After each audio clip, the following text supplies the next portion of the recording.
여러분은 혹시 친구들과 함께 해외여행을 가본 적 있으신가요? 아니면 지금 갯돈을 모으면서 올해는 꼭 같이 나가보자, 그런 계획을 세우고 계신가요? 혹은 설레는 마음으로 함께 다녀왔지만 돌아와 보니 예전 같지 않은 관계를 경험해 본 적 있으신가요? 처음엔 그랬을 겁니다. 우리끼리면 얼마나 재밌겠어.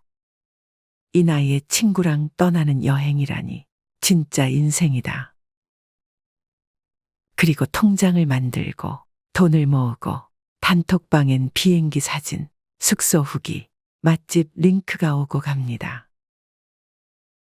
그렇게 설렘만 가득한 시간들이 흐르고 드디어 출국날, 공항에서 찍은 단체 사진 속에는 기대와 우정, 그리고 오래된 신뢰가 담겨 있죠. 하지만 여행이라는 건 늘 그렇습니다. 친했던 사이일수록, 함께 보내는 시간이 길수록 그동안 몰랐던 차이가 선명하게 드러나게 됩니다. 그 차이가 아주 사소한 것부터 시작된다는 걸 우리는 여행을 다녀와서야 알게 됩니다. 이제부터 왜 65세 이후 친구들과 갯돈을 모아 떠나는 여행이 때로는 관계를 위태롭게 만들 수 있는지, 그 이유 5가지를 깊이 있게 나누어 보려 합니다. 김경자 씨는 올해 69입니다. 남편이 정년퇴직하고 난 뒤 삶이 갑자기 낯설어졌던 시기에 하루 중 유일한 활력이 된 것이 하나 있었죠. 바로 수요 반찬 모임입니다. 수요 반찬 모임. 처음엔 딱히 대단한 건 아니었습니다. 매주 수요일이면 셋, 넷씩 모여 시장 반찬을 함께 사다 먹고 누군가 김치 담그면 한 통씩 나누고, 그렇게 만든 친목 모임이었습니다. 그 모임이 어느새 11년째. 멤버도 5명으로 늘었습니다. 모두 60대 후반에서 70대 초반 여성들. 아이들 결혼하고 손주 돌보며 허리 휘는 시기도 지나고 이젠 자기 인생을 한 번쯤 누려보자 하는 마음이 자연스럽게 퍼졌습니다. 그런 어느 날 가장 활달한 성격의 미자 언니가 말했죠. 야, 우리 이제 갯돈 모아서 여행 한번 가자. 진짜. 시간도 있고 애들도 이제 손 떼지 않았냐? 그렇게 시작된 게 수요 모임 전용 통장. 매달 10만 원씩 5명이 1년간 모았습니다. 모이면 통장 잔고 확인하고 이자 붙었네 하며 낄낄 웃고, 이래서 단체 생활이 참 좋아하며 서로 어깨를 토닥였습니다. 딱 1년 모인 돈은 총 600만 원. 개인 경비 조금 보태서 5명이 함께 떠나는 6박 8일 베트남 다낭 자유여행이 확정됐습니다. 항공권, 숙소, 렌터카, 일정표까지 미자 언니가 도맡아 예약했고, 통장 관리도 가장 똑부러진 숙자 언니가 맡았습니다. 공항에선 단체 사진도 찍고 우리 인생에 이런 날이 또 올까 하며 눈시울을 붉히기도 했습니다. 그때까지만 해도 이 여행이 관계를 망가뜨릴 줄은 아무도 몰랐습니다. 비행기 안에서도, 호텔 체크인 할 때도 처음엔 웃음이 끊이지 않았습니다. 수영장에서 찍은 단체 사진, 호텔 조식 앞에서 들뜬 얼굴들, SNS에 올리며 댓글을 달던 그 활기. 하지만 여행이라는 건 늘 그렇듯 사람의 진짜 얼굴을 드러내는 시간입니다. 문제는 여행 3일차부터 시작됐습니다. 숙소에서 아침을 준비하던 영숙 언니가 말을 꺼냅니다. 왜 자꾸 방 정리는 내가 다 하게 되냐? 그러자 경자 씨가 조용히 말했죠. 나는 어제 청소기 돌렸는데. 미자 언니가 덧붙입니다. 그럼 돌아가면서 하자. 근데 솔직히 경자 너 아침에 늦게 일어나서 손 놓는 거 우리 다 봤어. 말이 나오자마자 분위기가 싸해졌고 경자 씨는 아무 말 없이 방으로 들어가 버렸습니다. 그날 저녁 다 같이 식당에 앉았지만 분위기는 조용했습니다. 음식이 나와도 젓가락은 천천히 움직였고 사진도 아무도 찍지 않았습니다. 4일차 시장 구경 도중 숙자 언니가 이야기합니다. 아까 점심값 내가 카드 긁었어. 정산은 어떻게 할까? 영숙 언니가 대답합니다. 그거 어제 모임 통장에서 나간 거 아니었어? 그건 딴 거래야. 지금은 아직 현금에서 나간 거야. 그 말을 들은 미자 언니가 말합니다. 에이, 그냥 대충 계산하자. 너무 깐깐하게 굴면 여행 재미없어져. 그러자 숙자 언니가 불쾌한 얼굴로 말했습니다. 그럼 다음부터는 내가 통장 관리해. 난 이거 장난으로 한 거 아니니까. 그 순간 분위기는 얼어붙었고 누구 하나 웃지 못했습니다. 5일차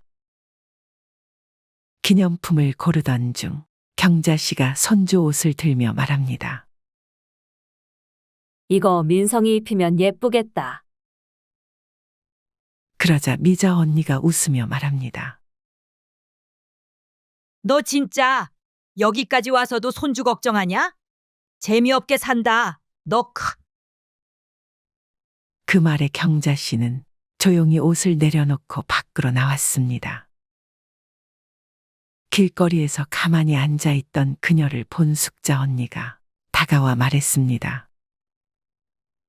우리 다음 여행은 그냥 둘씩 나눠서 다니는 거 어때? 경자 씨는 웃으며 말했지만 눈가엔 습기가 맺혀 있었습니다. 그냥 다음은 없어도 돼. 나 이번 여행으로 다 느꼈어. 귀국 비행기 안. 5사람은 창가를 바라보며 각자 다른 생각에 잠겼습니다. 다정했던 인천공항 출국대의 모습은 사라졌고 마치 서로 낯선 사람처럼 묵묵히 앉아 있을 뿐이었습니다. 그 이후 수요 반찬 모임은 뜸해졌습니다. 모임 통장은 그대로 있었지만 통장 얘기를 꺼내는 사람도 갯돈을 이어가자는 사람도 없었습니다. 우정은 돈으로 모았지만 그 우정은 거리와 시간 속에서 천천히 식어갔습니다. 김경자 씨는 지금도 말합니다. 친구랑 여행 간 건 후회 안 해. 그냥 우리가 서로 너무 몰랐던 거지. 그리고 이렇게 덧붙입니다. 이제는 같이 걷는 대신 그냥 따로 살아도 괜찮아. 너무 가까이 가지만 않으면 우린 여전히 좋은 사람들이야. 하지만 그 말을 하며 그녀는 아직도 일요일 아침마다 모임 단톡방을 바라봅니다. 언젠가 누군가 먼저 우리 수요일에 만날까 하고 말해주지 않을까 그 기대를 완전히 내려놓지는 못한 채 말이죠.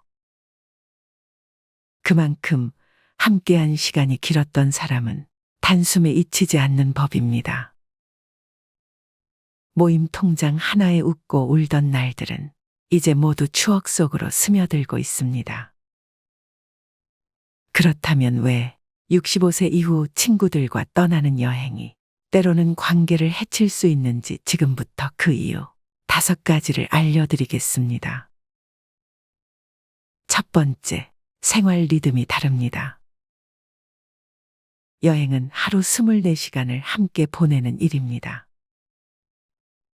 그동안 아무리 친했어도 밥 먹고 차 마시는 정도의 만남이라면 몰랐던 생활 리듬의 차이가 아주 적나라하게 드러납니다. 어떤 사람은 새벽에 일찍 일어나 운동을 해야 하루가 개운하고 어떤 사람은 밤늦게까지 드라마를 봐야 잠이 오는 스타일입니다. 그런 두 사람이 같은 방을 쓰고 같은 일정에 맞춰 움직인다고 생각해 보세요. 아침부터 일어나기 전까지 벌어지는 작은 충돌들. 빨리 씻어. 조금만 조용히 해줘. 에어컨 끄면 안 돼? 같은 말들이 반복되다 보면 처음엔 웃고 넘기던 말도 언젠가 마음에 박히게 됩니다. 특히 나이가 들수록 루틴은 강해지고 고집은 단단해집니다. 좋은 친구라도 여행 중에는 그 루틴의 충돌을 매일 감당해야 하는 겁니다. 그래서 진짜 좋은 친구일수록 오히려 가끔 보고 오래 우정을 지키는 사이로 남는 게 더 좋을 수 있습니다. 두 번째, 돈에 대한 감각이 다릅니다. 같은 금액의 갯돈을 모았다고 해도 쓰는 방식은 제각각입니다.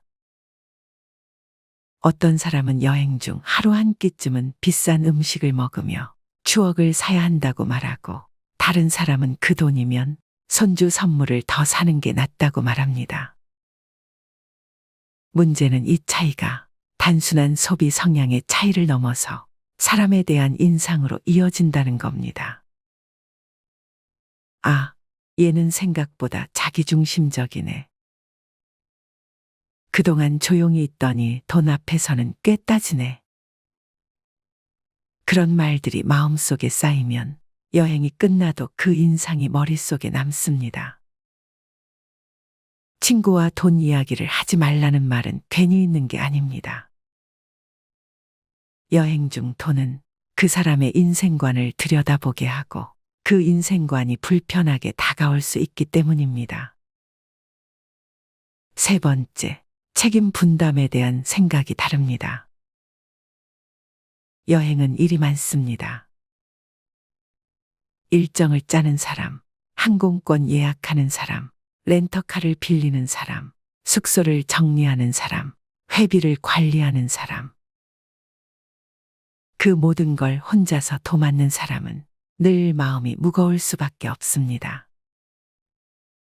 문제는 다른 사람은 그걸 노력이 아니라 취미 정도로 여길 수 있다는 겁니다.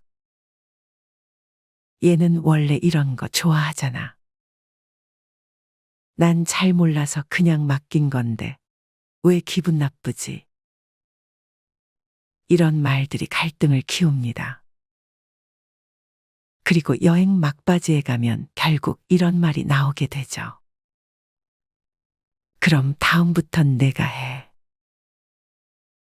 우정이라는 건 큰 갈등보다 이런 작은 책임의 불균형에서 더 많이 깨집니다. 서로의 노력에 고마움을 느끼지 못하고 당연하다는 듯 넘어가는 순간부터 여행은 힘든 숙제가 됩니다. 네 번째, 말 한마디가 깊은 상처가 됩니다. 야, 넌 진짜 여행 와서도 재미가 없다. 그래서 내가 친구가 없는 거야. 넌 왜 항상 그렇게 느려? 이런 말들, 평소에는 장난처럼 들릴 수 있습니다. 그런데 여행 중에는 다릅니다. 피곤하고 일정에 쫓기고 몸이 지치다 보면 감정의 여유가 사라집니다. 그 상태에서 던지는 말은 때론 진심보다 더 아프게 꽂힙니다. 게다가 60대 이후의 감정은 어릴 때보다 더 민감하고 더 섬세합니다.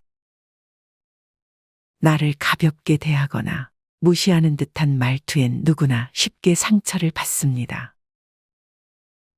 좋은 말보다 나쁜 말이 오래 남습니다. 여행을 마친 후 기억나는 건 아름다운 풍경보다 무심코 내뱉은 그 말 한마디일 수도 있습니다. 다섯 번째, 여행은 기억이 아닌 기준을 만들 수 있습니다. 가장 안타까운 건 이 부분입니다. 함께 여행을 떠나기 전까진 그 사람에 대한 기억이 전부 좋은 이미지로 채워져 있습니다. 함께 웃던 일, 밤 나누던 일, 힘든 시기 어깨를 빌려주던 모습들. 그런데 단 한 번의 여행으로 그 이미지가 뒤집히는 경우가 많습니다. 그때부터 친구를 떠올릴 때 무의식적으로 이런 말이 떠오릅니다. 아, 그때 여행 가서 사람 다 드러났잖아. 그 여행 하나가 기억이 아니라 판단의 기준이 되어버리는 겁니다. 그렇게 한번 금이 간 관계는 다시는 예전처럼 돌아가기 어렵습니다. 친한 친구라고 꼭 여행을 같이 가야 할 이유는 없습니다. 함께 한 끼 밥을 먹고 시장 골목을 걸으며 서로의 소소한 하루를 나누는 것. 그게 어쩌면 더 깊은 우정일 수 있습니다. 특히 우리 인생의 후반부에서 관계는 많이가 아니라 오래 가는 것이 중요합니다. 서로에게 너무 가까이 가지 않아도 괜찮습니다. 언제나 따뜻한 자리에 앉아줄 친구라면 여행보다 긴 삶이라는 여정 속에서 충분히 함께할 수 있을 테니까요. 사회생활을 하면서 우리가 마주하게 되는 다양한 사람들과 상황들 속에서 진정한 관계와 그렇지 않은 관계를 구별하는 일은 정말 중요합니다. 로버트 그린의 책 인간 본성의 법칙에 따르면 우리는 모두 각자의 역할에 맞는 가면을 쓰고 살아갑니다. 사회적으로 보이고 싶은 모습 혹은 감추고 싶은 본질을 숨기기 위해 쓰는 가면들 말이죠. 하지만 특정한 상황이 되면 이런 가면이 벗겨지고 우리의 본 모습이 드러나는 순간들이 있습니다. 가장 흔한 예로 스트레스를 많이 받거나 자신의 콤플렉스가 자극받는 상황에서 사람들은 본능적으로 자신을 방어하려 합니다. 예를 들어 학벌이나 외모에 대한 콤플렉스를 가지고 있는 사람이 비슷한 상황에 놓였을 때 감춰왔던 열등감이 갑작스럽게 폭발하며 예기치 못한 행동을 보이곤 합니다. 이런 순간들은 우리가 인간 본성의 단면을 관찰할 수 있는 흥미로운 기회가 되기도 합니다. 또 다른 예는 자신에게 아쉬운 것이 없는 상황에서의 행동입니다. 예를 들어 식당의 직원, 주차 관리 요원 혹은 택시 기사님들을 대하는 태도를 보면 그 사람의 진정한 모습을 확인할 수 있습니다. 이런 상황에서 예의와 존중을 보이지 않는 사람이라면 그들의 인간성을 다시 한번 생각해 볼 필요가 있습니다. 이러한 작은 행동들 속에서 우리는 진실된 인간관계를 파악하는 단서를 얻을 수 있습니다. 최근에 있었던 일화 하나를 소개할게요. 한 친구와 오랜만에 만나 점심을 먹기로 했습니다. 메뉴판을 보며 대화를 나누던 중 그 친구가 첫마디로 한 말은 오늘 내가 맛있는 거 사주는 거지 였습니다. 단순한 농담일 수도 있겠지만 이런 말에서 그 사람의 기본적인 태도와 가치관을 엿볼 수 있습니다. 매번 먼저 얻어가려는 태도, 조금이라도 손해를 보지 않으려는 모습은 관계를 피곤하게 만들 수밖에 없습니다. 상대방이 느끼는 감정은 결국 그 관계를 지속하는 데 있어 중요한 기준이 되죠. 애덤 그랜트의 기브 앤 테이크에서는 인간을 세 가지 유형으로 나눕니다. 먼저 주기만 하는 기버가 있고 받기만 하려는 테이커, 그리고 상황에 따라 주고받는 매처가 있죠. 테이커의 행동이 계속되면 주변 사람들은 자연스럽게 경계심을 가지게 되고 이는 결국 인간관계를 좁히고 고립시킬 가능성이 높아집니다. 이러한 관계의 반복은 결국 사회적 신뢰의 붕괴로 이어질 수 있습니다.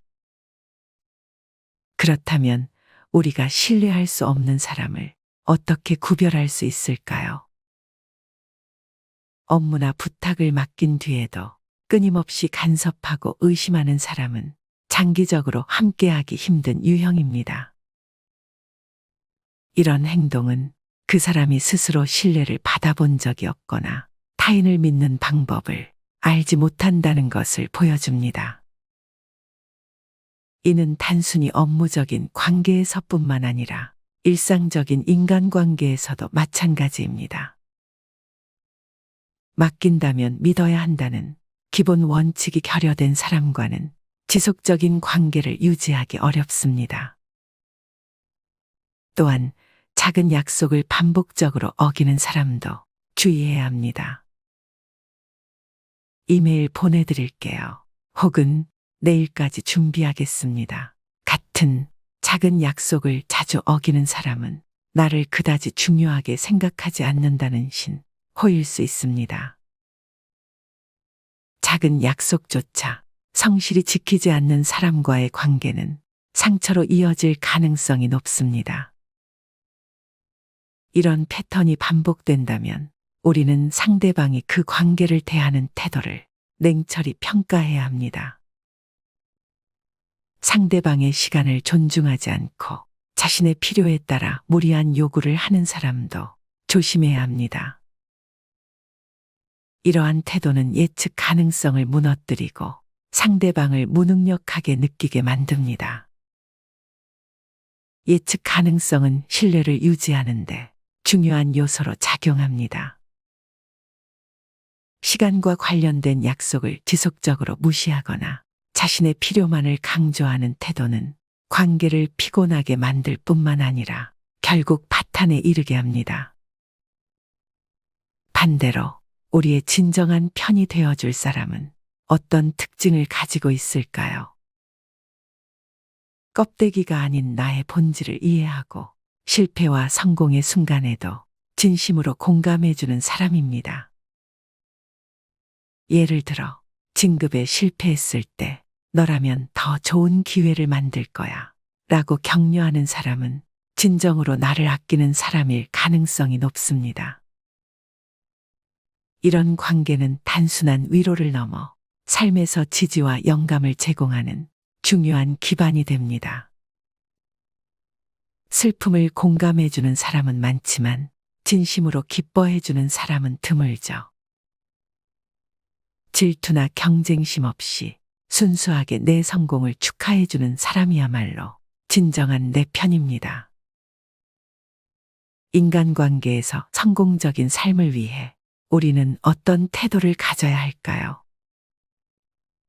중요한 것은 베푸는 것과 동시에 내실을 다지는 전략적 사고입니다.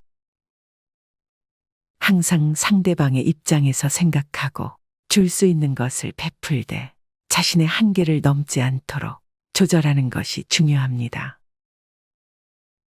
예를 들어 누군가를 도울 때 그 행동이 내 일상에 지나치게 부담이 되지 않는 선에서 이루어져야 합니다. 도울 수 있는 한계치를 스스로 정하는 것이 상대방과의 관계를 건강하게 유지하는 데 중요한 역할을 합니다. 더불어 상대방이 진정으로 도움을 필요로 하는지를 파악하는 능력도 필요합니다. 애덤 그랜트는 성공한 기버의 특징으로 스마트함과 전략적인 사고를 꼽습니다. 단순히 퍼주는 기버는 주변 사람들에게 금방 지치거나 이용당하기 쉽습니다. 그러나 전략적인 기버는 자신이 베푸는 행위가 어떤 긍정적인 영향을 미칠지 계산하고 그것이 자신에게도 좋은 결과를 가져오도록 조율합니다. 진정한 인맥은 무조건 퍼주는 관계가 아니라 서로에게 긍정적인 영향을 주고받는 균형 잡힌 관계에서 나옵니다. 또한 진정한 내 편을 알아보는 데 중요한 기준은 기쁨과 슬픔을 함께 나눌 수 있는 사람인지 확인하는 것입니다. 슬픔의 순간에 진심으로 위로해주는 사람은 많습니다. 하지만 기쁨의 순간에 진심으로 축하해주는 사람은 드물죠. 질투나 비교 심리 없이 나의 성공을 기뻐해주는 사람은 삶에서 가장 소중한 인연이 될 수 있습니다. 이처럼 인간관계는 우리의 삶에 깊은 영향을 미칩니다. 관계는 단순히 더 많은 사람을 만나는 것이 아니라 소수의 진정한 관계를 맺는 데서 진정한 가치를 발견할 수 있습니다. 또한 관계 속에서 나 자신을 더 잘 이해하고 성장할 기회를 얻을 수 있습니다. 건강한 관계는 단순히 스트레스를 줄이는 것을 넘어 삶의 질을 향상시키는 중요한 요소입니다. 인간관계의 본질은 단순히 주고받는 행위를 넘어 서로의 삶에 지속적으로 긍정적인 영향을 미치는 데 있습니다. 건강한 인간관계는 우리의 정서적 안정을 가져다 줄 뿐 아니라 목표를 향한 동기부여의 원천이 되기도 합니다. 예를 들어 좋은 친구나 동료와의 깊은 대화는 때로 우리가 직면한 어려움을 극복할 수 있는 새로운 시각을 제공합니다. 또한 이러한 관계는 우리가 더욱 생산적이고 창의적으로 삶을 살아가도록 도와줍니다. 한편 관계를 유지하는 데 있어 가장 중요한 것은 진정성입니다. 가식적인 태도나 허울뿐인 친절은 장기적으로 사람들 사이의 신뢰를 무너뜨릴 뿐입니다. 반대로 진심 어린 말과 행동은 관계의 기반을 다지고 서로를 깊이 이해하는 데 중요한 역할을 합니다. 때로는 솔직한 대화와 갈등 해결의 과정이 관계를 더 단단하게 만들기도 합니다. 오늘의 이야기를 통해 여러분의 인간관계를 돌아볼 수 있는 시간이 되었길 바랍니다. 주변 사람들을 더 깊이 이해하고 건강한 관계를 구축하는데 이 영상이 작은 도움이 되었으면 합니다. 이 영상이 마음에 드셨다면 구독과 좋아요를 눌러주세요. 앞으로도 더 유익한 이야기로 찾아뵙겠습니다. 감사합니다.